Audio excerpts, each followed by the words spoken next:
अब एक नया टास्क मिला है बीपीएससी को सरकार के द्वारा। आप सब लोग अवगत हैं, वो अध्यापक नियुक्ति के लिए अनुशंसा भेजने के लिए।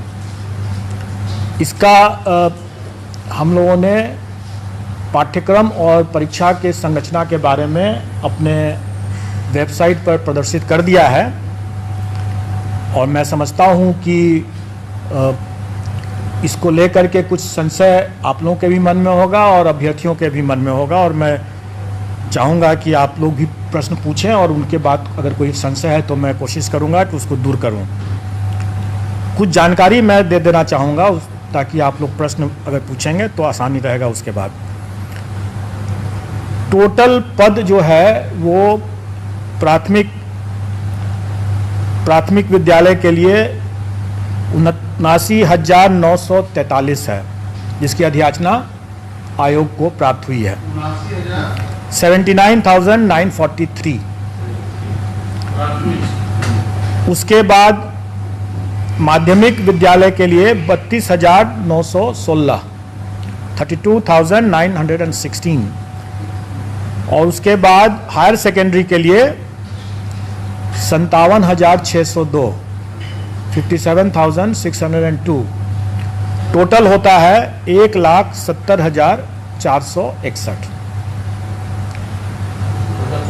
1,70,461 जिस 61 आप लोग भी टोटल कर लेंगे।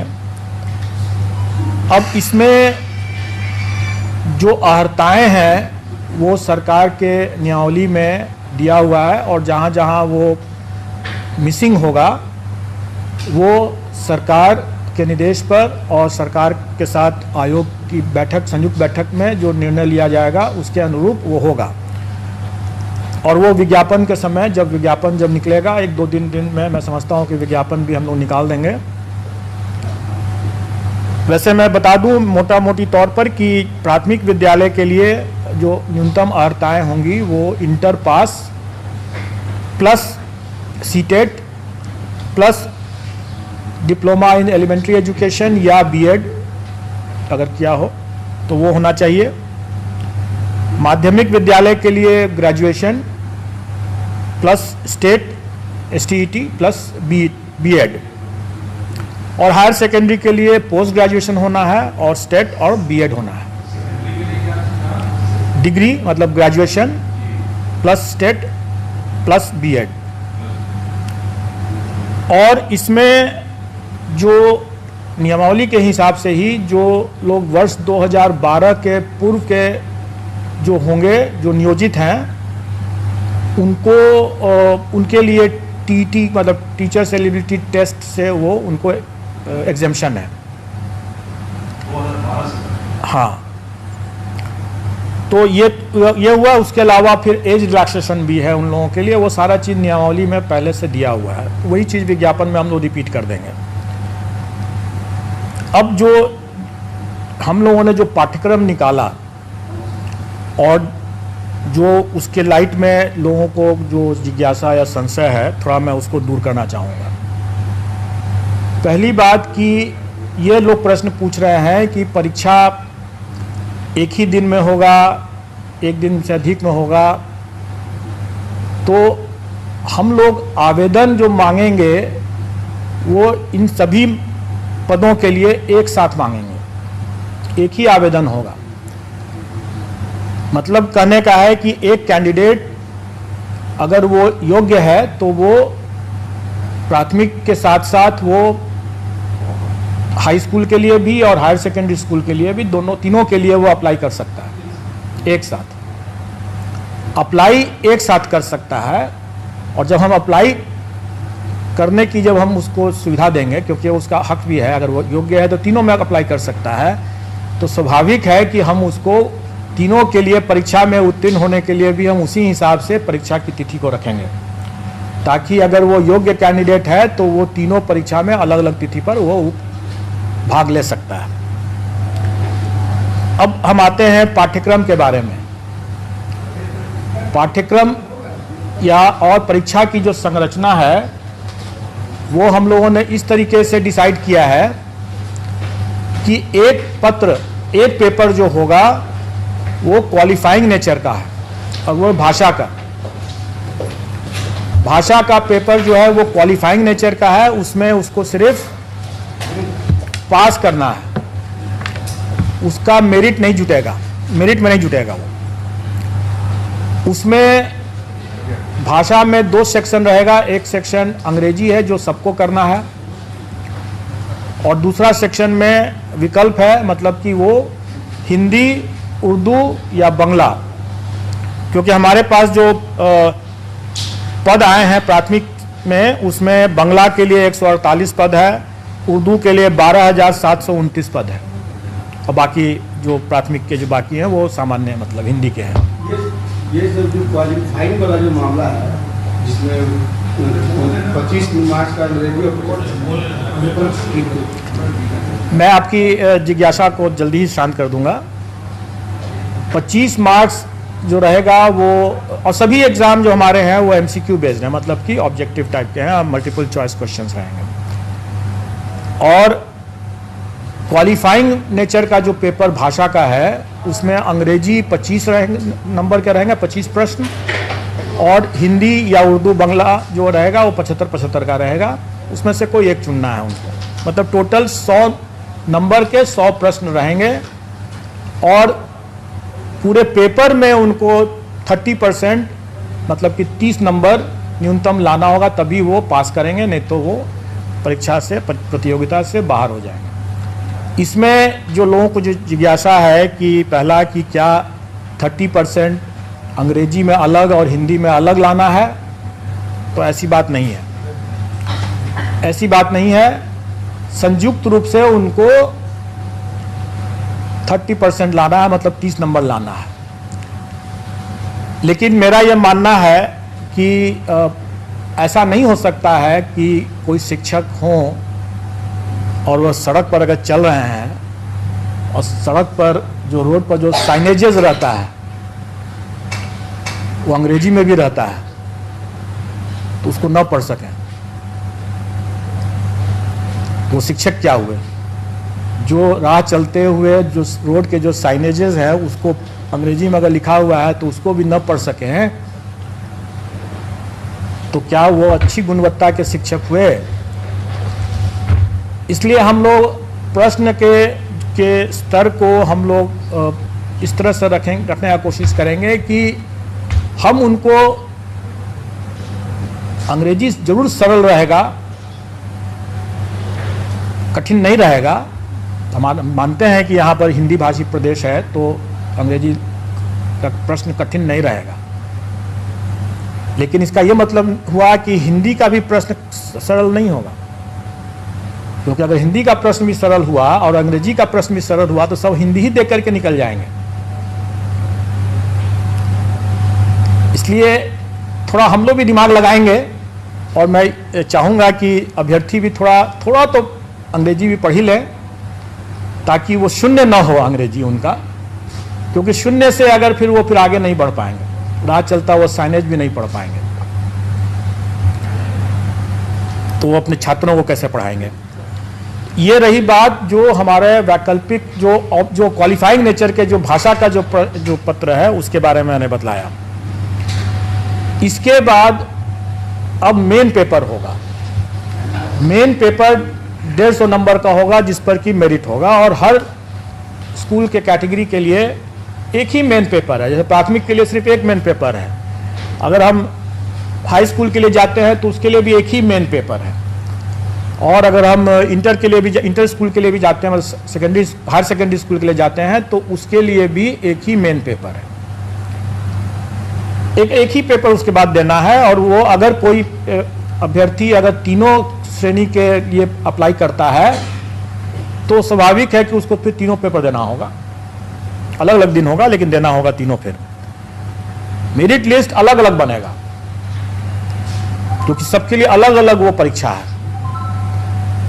अब रही बात कि जो भी 150 नंबर का जो मेन पेपर हुआ उसका कंपोजिशन इस तरह से रहेगा कि 100 क्वेश्चंस तो रहेंगे वही जो वो अपने विद्यार्थियों को पढ़ाते हैं, उसका टॉपिक, उसका चैप्टर, उसका विषय वो वही होगा जो वो अपने बच्चों को पढ़ाते हैं स्कूल में।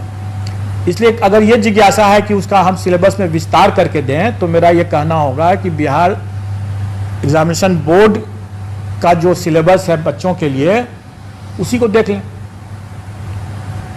उसी को पढ़ लें, चैप्टर उसी के हिसाब से कंप्लीट कर लें, उनका डिटेल सिलेबस हो जाएगा। अगर मान लें कि अगर कोई फिजिक्स का देखता है या कोई हिंदी का देखता है, तो जो अगर कोई इंटर का अगर है वो विषय, तो इंटर में जो पढ़ाई होती है एक फिजिक्स के स्टूडेंट के लिए, उसका वही रहेगा, चैप्टर कंटेंट्स वही रहेगा। प्राथमिक विद्यालय में भी अगर जो बच्चों को जो पढ़ाते हैं शिक्षक, वो वही रहेगा कंटेंट, वही चैप्टर्स वही रहेंगे। मतलब सिलेबस का जो विस्तार, डिटेल सिलेबस की जो लोग मांग कर रहे हैं, वो करना जरूरत नहीं है, क्योंकि अगर उसको देखना है तो अपने बिहार एजुकेशन बोर्ड का सिलेबस बच्चों का उठा कर देख लें और उसी की पढ़ाई कर लें। अब रही बात कि शिक्षक हैं, वो बच्चों से उनका ज्ञान ज़्यादा होना चाहिए, बच्चों से उनका स्तर ज़्यादा होना चाहिए, तभी तो पढ़ा पाएंगे। तो स्वाभाविक है कि प्राथमिक शिक्षक के लिए जो अभ्यर्थी होंगे, उनका चैप्टर तो वही होगा जो बच्चों को पढ़ाने वाला है, लेकिन उसका स्तर जो होगा वो बच्चों वाला तो नहीं होगा। उनका स्तर जो उनके लिए जो, जैसे प्राथमिक शिक्षक के लिए न्यूनतम निर्धारित योग्यता जो है वो इंटर है, तो उसी के आलोक में प्रश्न पत्र का स्तर होगा। चैप्टर तो वही हुआ जो प्राथमिक विद्यालय में जो पढ़ाते हैं, लेकिन उसका जो स्तर जो होगा वो उनके जो न्यूनतम निर्धारित योग्यता, मतलब इंटर जैसे है, तो उसी को ध्यान में रख करके होगा कि इंटर पास एक अभ्यर्थी स्कूल प्राथमिक विद्यालय के बच्चों को पढ़ाएंगे तो उनको क्या ज्ञान होना चाहिए, जो भी विषय वो पढ़ाएंगे उसके लिए उनका क्या ज्ञान होना चाहिए, क्या स्तर होना चाहिए, वो उसी के आलोक में रहेगा। और उसी तरीके से अगर मान लें अगर +2 का अगर कोई शिक्षक है अभ्यर्थी, तो स्वाभाविक है कि वो +2 के विद्यार्थियों को पढ़ाने के लिए उसका स्तर तो उससे ऊंचा का होना है, तो फिर +2 के शिक्षक के न्यूनतम अर्हता जो है वो पोस्ट ग्रेजुएशन का है। तो पोस्ट ग्रेजुएशन का है तो हम लोग उसी के आलोक में कि वो इंटर के बच्चों को पढ़ाने वाले पोस्ट ग्रेजुएट अभ्यर्थी हैं, तो प्रश्नों का स्तर क्या होना है वो उसी के हिसाब से हम लोग तय कर लेंगे। तो अब इसमें इसको लेकर के जो लोगों को कंफ्यूजन था कि हमारा क्या रहेगा, पाठ्यक्रम का कैसे मतलब डिटेल क्या रहेगा, तो मैंने बता दिया। अब रही बात की तो 100 नंबर के हुआ, बाकी 50 नंबर के जो रहेंगे वो सामान्य ज्ञान जो है, जनरल साइंस कर लें, जनरल स्टडीज़ कर लें, वो बेसिकली जो पहला जो 100 नंबर का जो हुआ वो उनके नॉलेज का टेस्ट होगा, और बाकी जो 50 नंबर का जो होगा वो उनके इंटेलिजेंस का टेस्ट होगा। मतलब कि उसमें मेंटल एबिलिटी रहेगा वगैरह वगैरह, रीजनिंग रहेगा और इसी तरह के मिलते जुलते चीज़ रहेंगे, जो उनके कुछ हो सकता है कि सामान्य तरह का जो एक किसी भी जागरूक नागरिक को या शिक्षक को थोड़ा बहुत ज्ञान होना चाहिए सामान्य ज्ञान का, तो वो उसी तरह का रहेगा। वो बहुत ऐसा बिल्कुल नहीं रहेगा कि हम कोई जो लोग ये आशंकित हो रहे हैं कि हम SDM बना रहे हैं, ऑफिसर बना रहे हैं, ऐसी बात नहीं है। वो भी लोक सेवक ही होंगे और जो SDM जो है वो भी लोक सेवक ही होंगे, और किसी भी एक लोक सेवक को एक जो सामान्य ज्ञान का जो स्तर होना चाहिए, इसका स्तर उतना ज़्यादा नहीं होगा जो कि स्पष्ट है। लेकिन इसमें 50 नंबर जो रहेंगे वो उनके विषय ज्ञान से हट करके ये उनके सामान्य ज्ञान, जो उनकी बुद्धिमत्ता का जो हम असेस करने का प्रयास करेंगे इसमें। अब रही बात कि इस पूरे मामले में हम लोगों ने इस बात शुरू से ही स्पष्ट कर दिया है कि इसमें तुक्केबाजी को हम प्रश्रय नहीं दे सकते हैं। मेरा ये मानना है कि अगर कोई ऑफिसर अगर है तो वो ऑफिसर, जैसे सिविल सर्विसेज का हम एग्ज़ाम लेते हैं वो कोई भी विषय पढ़ के आता है, लेकिन वो उस विषय का उपयोग नहीं करता है अपने कार्य में। अगर वो मान लें कि फिजिक्स पढ़ के आया तो सीधे वो फिजिक्स का उपयोग थोड़ी कर रहा है अपने कार्य में, लेकिन शिक्षक जो है वो सीधे अपने उस ज्ञान का उपयोग कर रहा है। अगर वो फिजिक्स पढ़ के आया है या हिस्ट्री पढ़ के आया है तो वो उसका उपयोग कर रहा है अपना ज्ञान बांटने में, अपने विद्यार्थियों को पढ़ाने में। वो अपने ज्ञान के मामले में तुक्केबाजी अगर करते हैं तो ज़्यादा खतरनाक होगा, वो बच्चों के लिए भविष्य से खिलवाड़ वाली बात होगी। इसलिए हम उनको तुक्केबाजी पर अंकुश शुरू से ही लगाएंगे और इसलिए हम इसमें नेगेटिव मार्किंग रखेंगे। लेकिन अभ्यर्थियों को उससे घबराना नहीं चाहिए, क्योंकि आफ्टर ऑल जो वो पढ़ाएंगे बच्चों, जो उनका अपना खुद का विषय है जिस पर उन्होंने पढ़ाई किया है और जिस पर वो आगे काम कर रहे होंगे या काम करेंगे, उसका तो उनको ज्ञान होना ही है, नहीं तो वो अपना पढ़ाएंगे कैसे।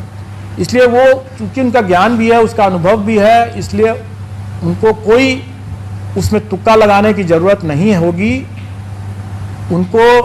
और इस बार तो मतलब कंबाइंड सिविल सर्विस की तुलना में सक्सेस रेशियो जिसमें जो होना है, जैसे 1,70,000 से ऊपर वैकेंसी है, अगर अभ्यर्थियों की संख्या हम माने कि 6-7 लाख अगर होंगे तो आप अनुपात देख लें कि सक्सेस का अनुपात काफ़ी बेहतर है कंपेयर टू जो कंबाइंड सिविल सर्विसेज एग्ज़ाम जिसमें कि काफ़ी मारामारी रहता है। तो इसमें उतना घबराने की ज़रूरत नहीं है। प्रश्न का स्तर जो होगा वो कठिन नहीं होगा, लेकिन डेफिनेटली वो एक तरह से बहुत हल्का भी नहीं होगा। वो उनके जो काम जो करेंगे, जो पढ़ाएंगे, उसको उसके ही आलोक में उसका स्तर होगा। तो नेगेटिव मार्किंग कितना होगा उसके बारे में जो लोग यहाँ पर पहले से जुटे हुए हैं आयोग के संबंध में, नेगेटिव मार्किंग संबंध में, जानते हैं कि अगर 5 ऑप्शन रहेंगे अगर तो 1/n-1 होता है फॉर्मूला उसके हिसाब से। मतलब कि अगर 5 ऑप्शन है तो मतलब कि 4 गलत प्रश्न और 1 सही प्रश्न मिलाकर के 0 होना है। 5 ऑप्शन है तो 1/4 हो जाएगा, और अगर 4 ऑप्शन है तो 1/3 माइनस हो जाएगा। ये स्टैंडर्ड स्टैटिस्टिकल फॉर्मूला रहता है और इसका निर्णय हम लोग कर देंगे और वो परीक्षा में भी उन लोग पता चल जाएगा, लेकिन इससे घबराने की बात बिल्कुल नहीं है। और हम लोग अभ्यर्थियों को पर्याप्त समय भी देंगे पढ़ाई करने के लिए, तैयारी करने के लिए, इसलिए इसमें घबराने वाली बात तो बिल्कुल नहीं है।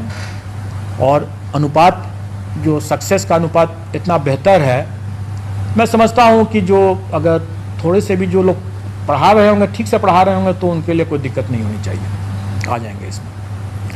अब आप लोगों का अगर कोई प्रश्न बिल्कुल नहीं है और अनुपात जो सक्सेस का अनुपात इतना बेहतर है, मैं समझता हूँ कि जो अगर थोड़े से भी जो लोग पढ़ा रहे होंगे, ठीक से पढ़ा रहे होंगे, तो उनके लिए कोई दिक्कत नहीं होनी चाहिए, आ जाएंगे इसमें।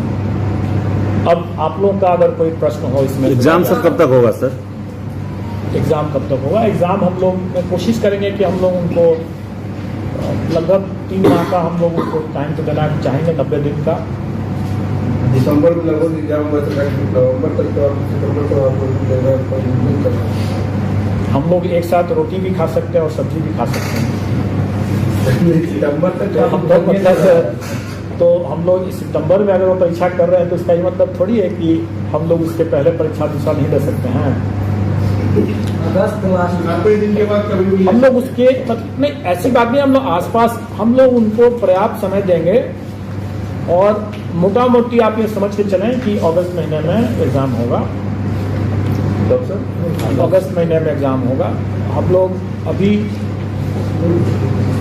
चूँकि वो ये एग्ज़ाम 4 दिन चलेगा, क्योंकि 4 पेपर हो जाते हैं, और चूँकि हमें सबको मौका देना है, प्राथमिक के लिए भी और हाई स्कूल के लिए भी और हायर सेकेंडरी के लिए भी, इसलिए वो हमें समय लगेगा उसमें।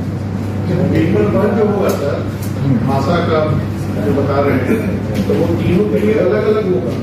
नहीं, एक ही होगा, वो तीनों के लिए एक होगा। प्राथमिक, माध्यमिक और उच्च माध्यमिक का एक ही पेपर भाषा का होगा, इसलिए आपको सरल होगा जी, वो सरल होगा। हम लोग चाहेंगे कि जो हमारे शिक्षक हैं वो अपने भी मतलब सर उठा करके चलें, और आप लोग भी जब जाकर के जब कभी चेक करते हैं और वो पाते हैं कि उनको मतलब एक स्पेलिंग नहीं अपना रविवार शनिवार तक नहीं जानते हैं, तो फिर बड़ा दुखद लगता है कि वैसी नहीं होगी बात। बस उतना ही जानना है उन्हें, क्योंकि उसके बाद जो अपने विषय के जो हैं वो अपने विषय के तो ज्ञाता हैं ही। इसका सिलेबस क्या होगा सर भाषा का? वही तो मैं बता रहा हूँ कि ये एक सामान्य होगा। अगर मान लें कि अंग्रेजी की बात अगर करें तो वो कम से कम अगर अंग्रेजी का अखबार उठा करके पढ़ तो सकें, 4 लाइन में कोई लिखा हुआ है तो उसको समझ तो सकें कि क्या लिखा हुआ है, उतना ही भर है, ये तो सामान्य है। कोई हम उसमें उनसे शेक्सपियर के बारे में नहीं पूछने वाले हैं। इसमें कट ऑफ मार्क्स जैसे था कि सर प्रधानाध्यापक बना 40-45, वो सामान्य प्रशासन का बहुत पुराना सर्कुलर है और वो सभी परीक्षाओं में लागू है, वो इसमें भी लागू है। सर अभी इंग्लिश पेपर की बात कर रहे थे, तो जहाँ तक मेरे नजरिया है कि ग्रामीण क्षेत्र में बहुत कम ऐसे टीचर जो इंग्लिश पढ़ाते हैं। गवर्नमेंट स्कूल में इंग्लिश का साधन नहीं है, तो लोग कैसे पढ़ेंगे और कैसे पेपर दे पाएंगे? देखिए, जैसे आप शायद पता नहीं थी कि नहीं थी, मैंने बताया कि क्या ग्रामीण क्षेत्र के लोग पटना नहीं आ रहे हैं? आ रहे हैं। और सड़कों पर आजकल पटना के सड़कों पर आप देखेंगे कि साइनेजेस जो हैं काफी अंग्रेजी में लिखे हुए हैं। जितने व्हाट्सएप जो होते हैं, बहुत से व्हाट्सएप तो अंग्रेजी में भी लिखते हैं ना। सीनियर टीचर्स जो हैं, कोई एक अगर हम बिहार के भविष्य के लिए बात कर रहे हैं, हमारे बच्चे क्या उनकी सीमाओं से बच्चे की भी जानकारी या उनका जो ज्ञान जो है बाधित हो जाए? नहीं होना चाहिए। हम उनको अंग्रेजी पढ़ाने के लिए नहीं कह रहे हैं, क्योंकि वो अंग्रेजी विषय के वो शिक्षक नहीं है, इसलिए अंग्रेजी वो नहीं पढ़ा रहे हैं। लेकिन उनको इतनी जानकारी तो होनी ही चाहिए ना, जो अपने, क्योंकि वो अगर प्राथमिक विद्यालय के अगर शिक्षक है तो वो सब कुछ पढ़ा रहे हैं। हाई स्कूल के हैं तो वो अलग बात है, फिर तो विषयवार हो गया, फिर उसको अंग्रेजी के अलग विषय के शिक्षक। 25 नंबर है अंग्रेजी में, 75 है हिंदी में। हम अंग्रेजी नहीं बनाए, 75 सिर्फ हिंदी बनाए। आपने सुन, मैंने इसके बारे में जवाब दे दिया है, मैंने इसके बारे में जवाब दे दिया है, इसलिए आप उसको आप समझ लें। तो सर एक चीज है सर, इसमें कहा जा रहा है सर, जो बीएड और ये सब का जो क्वालिफिकेशन रखा गया वो ट्रेनिंग से रिलेटेड क्वेश्चन क्यों नहीं सर रखा गया है सर? Good question. मैं बता दूं कि आप तीनों स्तर के, क्योंकि अभी मेरे पास मध्य विद्यालय की वैकेंसी नहीं आई है, इसलिए मैं मध्य विद्यालय के बारे में नहीं बता रहा हूँ, अभी कुछ तय नहीं हुआ है, उसका जब आएगा तो उस समय देखा जाएगा। लेकिन अभी जितने भी स्तर लेवल के विद्यालय के शिक्षकों के बारे में मामला है, सब में देखेंगे कि अनिवार्य अर्हता में सीटेट एस्टेट ये है या बीएड डीएलएड है।